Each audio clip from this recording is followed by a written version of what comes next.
ഞങ്ങൾ ഒരു നാരങ്ങ വെള്ളം കുടിക്കാനായിട്ട് ഇപ്പോൾ ഇറങ്ങുവാണ് ഗൈസ്.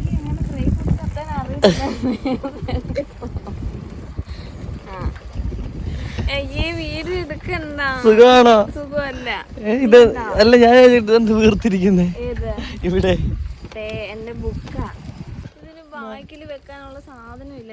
അങ്ങനെ ചോദിക്കച്ച് മറ്റേ ഒരു യന്ത്രം എടുത്ത് ഇറങ്ങിയിട്ടുണ്ട്. എനിക്ക് വയ്യ എന്നൊക്കെ കാണണം.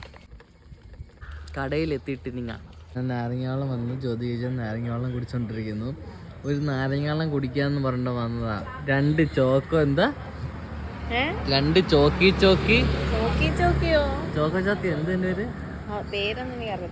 2 ചോക്കോ മറ്റേ സ്റ്റിക്ക്, ഒരു കപ്പ് കേക്ക്, 2 ജെല്ലിയുടെ പുഡിങ് പോലത്തെ മുട്ടായി.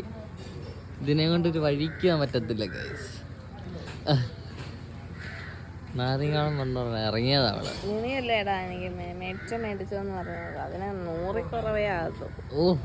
നാരങ്ങാളം കുടിച്ച് നമ്മൾ ഇറങ്ങി. നമുക്ക് നേരെ വീട്ടിൽ. അത് കഴിഞ്ഞിട്ട് ജ്യോതികാചയുടെ കൂടെ ചുമ്മാ കമ്പനിക്ക് ജ്യോതികാചയുടെ വീട് വരപ്പോൾ. അങ്ങനെ സുരക്ഷിതമായിട്ട് ഞാൻ ജ്യോതികാചയെ വീട്ടിലെത്തിച്ചു. ഇനി യദുകൃഷ്ണനെ തിരിച്ച് കൊണ്ടുവിടാൻ ഞാൻ പോണം. പിന്നെ ഇനി ജ്യോതിയമ്മ കുറച്ച് ചിക്കൻ കറി തരാമെന്ന് പറഞ്ഞാൽ ചിക്കൻ കറിയും കൂടെ വാങ്ങിച്ചിട്ട് എനിക്കിനി നേരെ വീട്ടിൽ. ഞാൻ വീട്ടിൽ വന്നു ഗൈസ്, വീട്ടിൽ വന്നു. അപ്പോൾ ഓക്കെ, ടാറ്റാ, ബൈ ബൈ.